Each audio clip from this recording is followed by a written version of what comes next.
Hello, this is your Xxbluesboixx, and welcome to our video walkthrough of King's Quest V. Brought to you by Sierra. So it's the fifth one in the King's Quest series, obviously. The first one I've ever played, and it's still probably actually one of my favorites, so...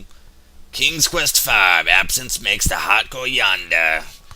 Alright, we're actually going to say no, we haven't played it, just so we can get a backstory of what's going on. So King's Quest V, actually, it's a huge improvement over the King's Quest series, up to, when this game was released. And I'm playing it on the floppy disk format, and emulating it on the DOSBox emulator. Oh, and someone's, making like a whirlwind around the castle. What a horrible storm going on down there. And zoom. Yep, there it goes. It's like the Wizard of Oz. Whoa. And he's gone.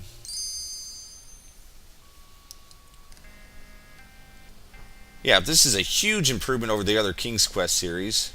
As I mentioned, up to King's Quest V, because before you would have to type the game, type what you wanted to do and everything, and it was kind of frustrating. This one, you actually can use your mouse and click and point and click on things, as what you want to do. It's so much easier. And I did mention I am playing this on the DOSBox emulator using the floppy disk formats, but if you do have the CD-ROM drive, you could play that one, and it's just a little bit better. But the game is identically the same. It doesn't change at all. The only small difference is that actually the CD-ROM drive allows voiceovers, and the music's just a little bit better, but nothing significant. And we have a talking owl.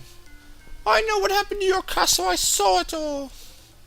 I'm actually more worried about the owl talking and dressing up than I'm actually worried about that castle. Is that surprising? It was the powerful and evil wizard Mordack who did it. Okay, so the guy that just came and took his castle away is named Mordack. Obviously, it's the antagonist of the story, so... Don't stop now, go on. He conjured up a terrible whirlwind that swirled faster and faster around the castle. Oh, I'm not going to talk like that, Owl. That voice is annoying. So we're actually just going to maybe kind of read through this really quick, and... I don't know.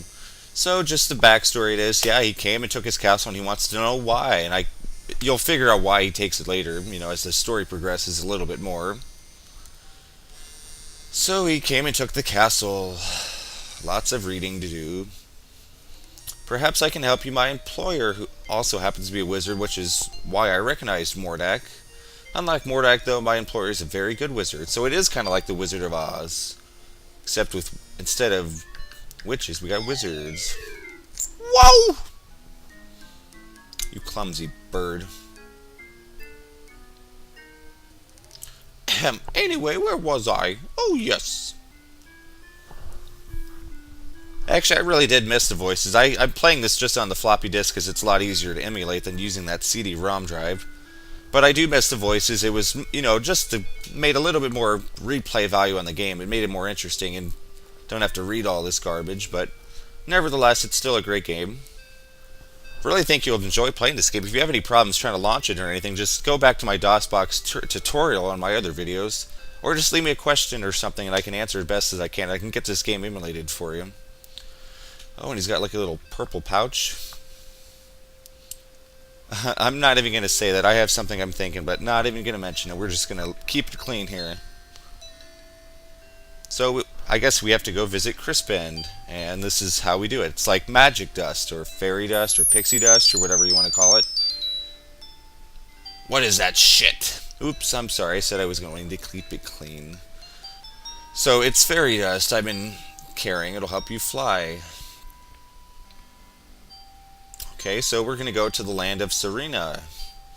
They actually use that game, or use that land very often in a lot of the Sierra games. At least the earlier ones they do. So, you have to think happy thoughts, Graham. Happy thoughts. Follow me! Very beautiful graphics.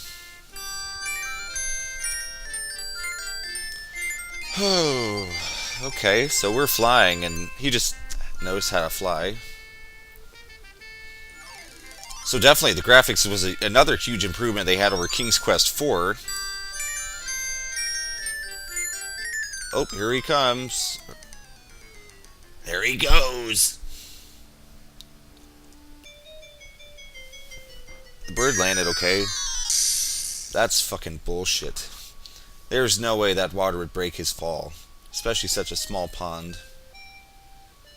Cedric, where have you been? I've been calling for you. Well, you can't really tell, but the bird's pointing to Graham, so... Aha. Well, well, what have we here?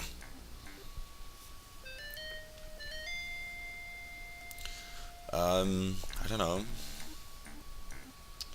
Close up. A bit clumsy, are you?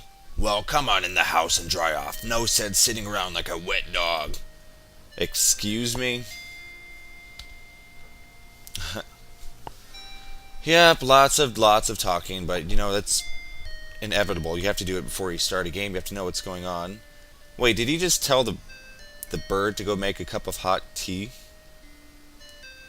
That's really incredibly awkward. Look how fast he's walking and King Graham is just slouching behind. How does the bird know how to make a cup of tea? That'd be very interesting to see.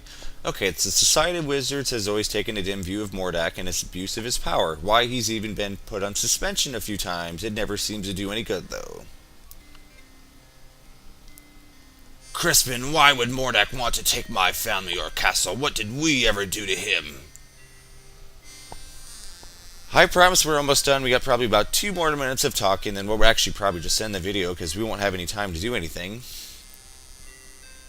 He's never understood that evil mind of his.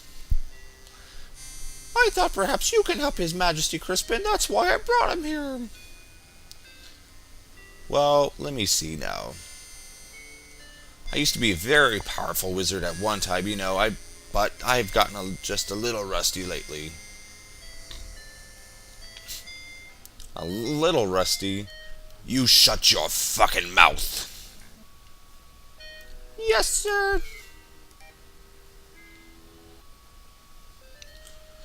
I don't know what I have that would be much use to you. Most of my wizard stuff is pretty old and worn out. But let's see what I can find. Okay, he's going to go to the chest.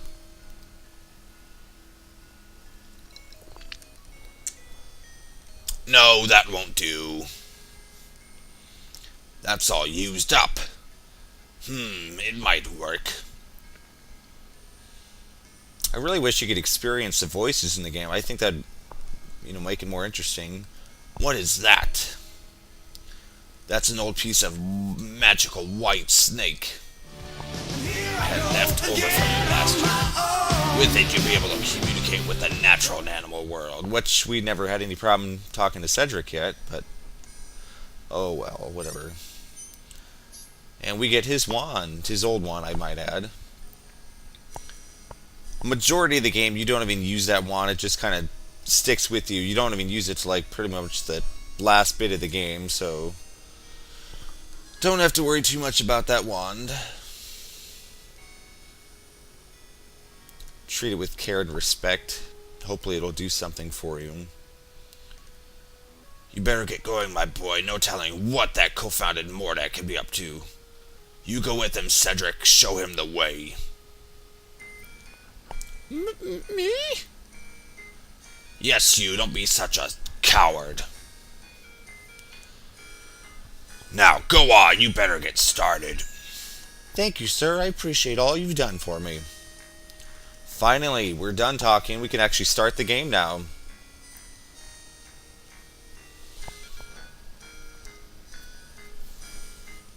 Okay. And we're back outside now. We're back outside Crispin's house. I suggest we visit the town first. How about it, Your Majesty? Please don't call me Your Majesty, Cedric. It's much too formal. I'd like it if you just called me Graham. I'd be delighted to, Graham. Anyway, what was I talking about? Oh, yes, the town. You might be able to find some supplies there. It's just over the little hill to the south. Not too far. Well then, let's get going, Cedric. Indeed, let's get going. We will get going in the next video, because actually we're out of time here. So let's end the video right here. This is Xxbluesboixx. Let's continue with our video walkthrough of King's Quest V in the next video segment.